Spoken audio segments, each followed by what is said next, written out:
নমস্কার প্রিয় ভক্ত বন্ধুরা, দেব চক্রপাণী চ্যানেলে আপনাদের সবাইকে স্বাগত।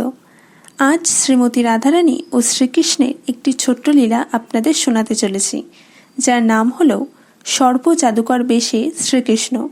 তো শুনতে হলে ভিডিও শেষ পর্যন্ত যুক্ত থাকুন। একবার শ্রীমতী রাধারানী তার সহচরীগণ পরিবৃত্ত হয়ে ফুল তুলতে ফুলবাড়ি পুষ্পকাননে গেলেন। তারা যখন পুষ্পচয়নে ব্যস্ত, তখন হঠাৎ সেখানে শ্রীকৃষ্ণ এসে পড়লেন। কৃষ্ণ রাধারানীকে জিজ্ঞাসা করলেন, তুমি কে? তুমি প্রতিদিন আমার ফুলবাগান থেকে ফুল চুরি করে নিয়ে যাও বুঝি? রাধারানী উত্তর দিলেন, তুমি জানো না আমি কে? কিন্তু কোনরূপ প্রত্যুত্তর না দিয়ে স্বেচ্ছা লীলাময় কৃষ্ণ তার মোহন বাঁশিটি সুর মূর্ছনায় পূর্ণ করতে করতে অপাঙ্গে রাধারানীর দিকে একবার তাকিয়ে ধীর পদবিক্ষেপে সেখান থেকে চলে গেলেন। কৃষ্ণ তার দৃষ্টিপথের অন্তরালে চলে যাওয়া মাত্রই তীব্র বিরহ ব্যথায় রাধারানী মূর্ছিত হয়ে পড়লেন। ললিতা সখী ও অন্য সকল সখীগণ রাধারানীকে হয়তো কোনো কৃষ্ণসর্প দংশন করেছে ভেবে উদ্বিগ্ন হলেন।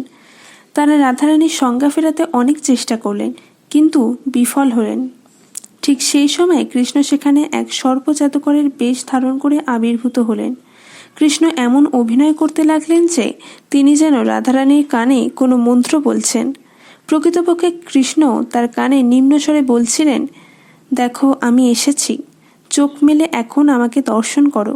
যেই মাত্র রাধারানী কৃষ্ণের মধুস্বর শুনতে পেলেন, তখনই তার সংজ্ঞা ফিরে এলো এবং কৃষ্ণ তার পাশে আছেন জেনে তার বদন কমল মধুর স্মিতহাস্য বিভাবিত হলেন।